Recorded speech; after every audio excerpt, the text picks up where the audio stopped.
क्या आपने कभी ऐसा देखा है कि एक बैग भरकर नोटों का ले जाए और उन लाखों रुपए से सिर्फ ब्रेड और दूध आए? एक ऐसा देश जहां पर रोज चीजों के प्राइस डबल हो गए। जी हां, आपने बिल्कुल सही सुना। इतना ही नहीं, एक ऐसा देश जिसमें एक साथ 100 खरब डॉलर नोट छाप दिए, जिस कारण लोगों को वो सब कुछ झेलना पड़ा जो सपने में भी आप नहीं सोच सकते। आज हम आपको जिम्बाब्वे देश के बारे में ऐसी अनसुनी बातें बताने वाले हैं जिन्हें सुनकर आपके पैरों तले जमीन खिसक जाएगी। आपको जानकर हैरानी होगी कि एक समय जिम्बाब्वे की ऐसी हालत हो गई थी कि हर घर में नोटों के ढेर लगे हुए थे, लेकिन उन पैसों की कोई वैल्यू ही नहीं थी। वैसे तो अफ्रीका की अर्थव्यवस्था को काफी समृद्ध अर्थव्यवस्था माना जाता है। यहाँ का तंबाकू पूरी दुनिया में प्रसिद्ध है। इसके अलावा कोयला, आयरन और गोल्ड जैसी अन्य कई चीजें प्रचुर मात्रा में पाई जाती थी। लेकिन फिर ऐसा क्या हुआ कि जिम्बाब्वे की अर्थव्यवस्था तबाह हो गई और जिसे दुनिया के सबसे मजबूत अर्थव्यवस्था में से एक माना जाता था, उसे तबाह होते हुए पूरी दुनिया ने देखा। आज हम आपको इस वीडियो के जरिए आपको पूरी जानकारी देंगे कि जिम्बाब्वे में ऐसा क्या हुआ था जो महंगाई चरम सीमा पर पहुंच गई थी। इतनी की लाखों रुपए होने के बाद भी देश की जनता रोड पर थी। इस वीडियो के माध्यम से पूरी जानकारी विस्तार से जानते हैं। अगर अब तक आपने चैनल को सब्सक्राइब नहीं किया है तो चैनल को सब्सक्राइब करें और ऐसे ही इंटरेस्टिंग वीडियोस देखने के लिए बेल आइकन को प्रेस जरूर करें। दोस्तों, साल 1980 में जिम्बाब्वे को आजादी मिली थी। आजादी मिलने के पश्चात जिम्बाब्वे के पहले प्रधानमंत्री रॉबर्ट मुगाबे थे। साल 1987 में इन्होंने संविधान में कुछ ऐसे संशोधन किए जो काफी महत्वपूर्ण थे। संशोधन के पश्चात उन्होंने अपने आप को देश का राष्ट्रपति घोषित कर दिया। अब आप ये सोच रहे हो कि रॉबर्ट मुगाबे को ही देश का प्रधानमंत्री क्यों चुना गया था? हम सभी जानते ही हैं कि अफ्रीका में रंग भेद नीति कितनी ज्यादा फैली हुई थी। रॉबर्ट मुगाबे को काले लोगों के मसीहा के रूप में माना जाता था। साल 2000 तक अधिकतर सारी जमीन गोरे लोगों के पास ही थी। रॉबर्ट मुगाबे ने इस भेदभाव को खत्म करने के लिए गोरे लोगों से जमीन लेकर काले लोगों में बांट दी। जिनको ये जमीन मिली वो काफी ज्यादा खुश हुए। रॉबर्ट मुगाबे को वैसे तो सभी चीजों की अच्छी जानकारी थी, लेकिन उन्हें खेती बाड़ी के बारे में ज्यादा जानकारी नहीं थी और जिम्बाब्वे की अर्थव्यवस्था 3 चीजों पर टिकी हुई थी, जिनमें कृषि, मैन्युफैक्चरिंग और माइनिंग शामिल हैं।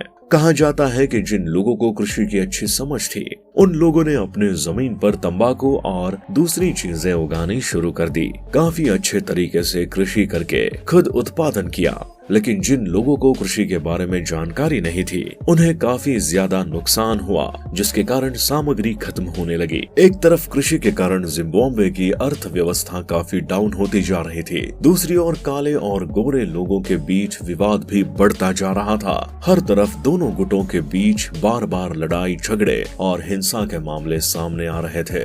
देश में बेरोजगारी भी चरम सीमा पर बढ़ती जा रही थी।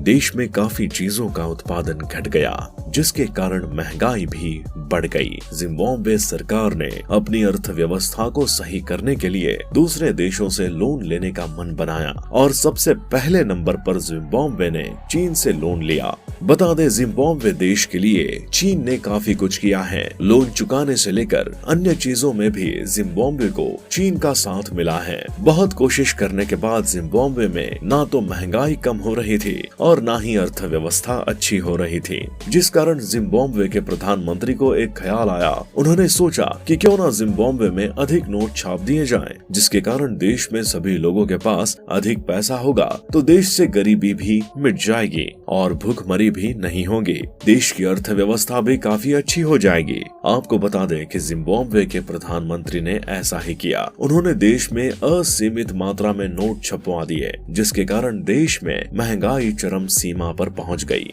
आपको जानकर जोर का झटका लगेगा कि सामान्य रूप से प्रत्येक देश में महंगाई अधिकतम 10% तक ही बढ़ती है, लेकिन जिम्बाब्वे में साल 2006 में महंगाई 1200% तक बढ़ गई थी। अब आप खुद सोचिए, जब भारत में महंगाई अधिकतम 10% तक बढ़ती है तो लोगों को कितनी समस्याओं का सामना करना पड़ता है। जिम्बाब्वे में इतनी जगह महंगाई बढ़ गई थी तो उनका क्या हाल हुआ होगा, ये हम सोच भी नहीं सकते हैं। लेकिन ये तो कुछ भी नहीं था। साल 2007 में इन्फ्लेशन 66,000% तक बढ़ गया। इसके बाद साल 2008 में ये बढ़कर 203 मिलियन तक हो गया।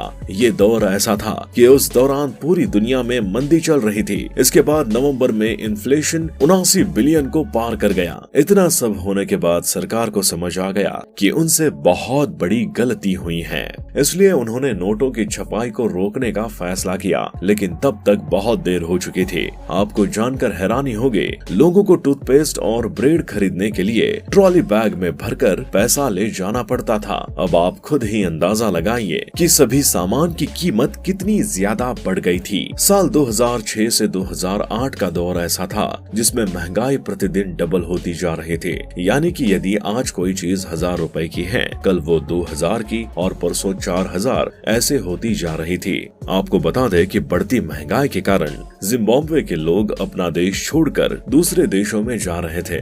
इतना ही नहीं, डॉक्टर और नर्स की भी कमी पूरे जिम्बाब्वे में हो गई थी, क्योंकि उन्हें अपना घर चलाना ही मुश्किल हो रहा था। लोग डॉक्टर से ज्यादा भरोसा जादू टोना पर करते थे, जिस कारण प्रत्येक दिन मौत के आंकड़े भी बढ़ते जा रहे थे।